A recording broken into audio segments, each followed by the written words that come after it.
नमस्कार दोस्तों, आज की कहानी मेहनत का फल। एक गांव में दो मित्र नकुल और सोहन रहते थे।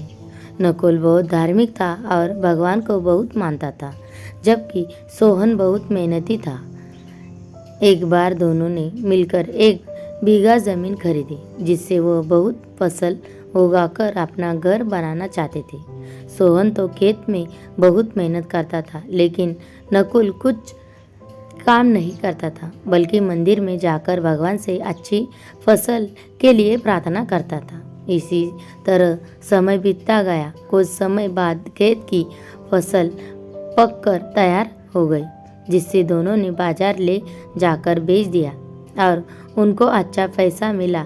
घर आकर सोहन ने नकुल को कहा, इस धन का ज़्यादा हिस्सा मुझे मिलेगा, क्योंकि मैंने खेत में ज़्यादा मेहनत की है। यह बात सुनकर नकुल बोला, नहीं, धन का तुमसे ज़्यादा हिस्सा मुझे मिलना चाहिए, क्योंकि मैंने भगवान से इसकी प्रार्थना की, तभी हमको अच्छी फसल हुई।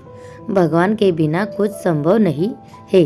जब वह दोनों इस बात को आपस में नहीं सुलझा सके तो धन के बंटवारे के लिए दोनों गांव के मुखिया के पास पहुँचे। मुखिया ने दोनों की सारी बात सुनकर उन दोनों को एक एक बोरा चावल का दिया, जिससे कंकड़ मिले हुए थे। मुखिया ने कहा कि कल सुबह तक तुम दोनों को इसमें से चावल और कंकड़ अलग करके लाने हैं, तब मैं निर्णय करूँगा इस धन का ज़्यादा हिस्सा किसको मिलना चाहिए। दोनों चावल की बोरी लेकर अपने घर चले गए। सोहन ने रात भर जाकर चावल और कंकड़ को अलग किया, लेकिन नकुल चावल की बोरी को लेकर मंदिर में गया और भगवान से चावल में से कंकड़ अलग करने की प्रार्थना की।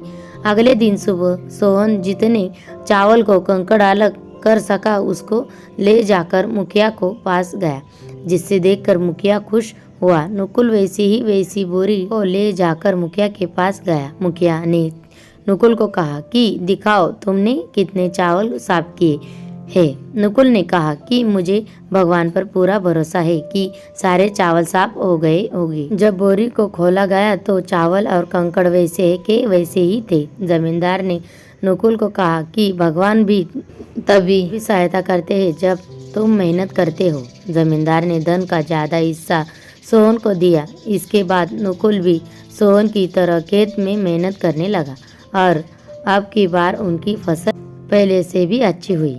इस कहानी से हमें यह सीख मिलती है कि हमें कभी भी भगवान के भरोसे नहीं बैठना चाहिए। हमें सफलता प्राप्त करने के लिए मेहनत करनी चाहिए। तो ये कहानी आपको अच्छी लगी तो लाइक और सब्सक्राइब कीजिए। धन्यवाद।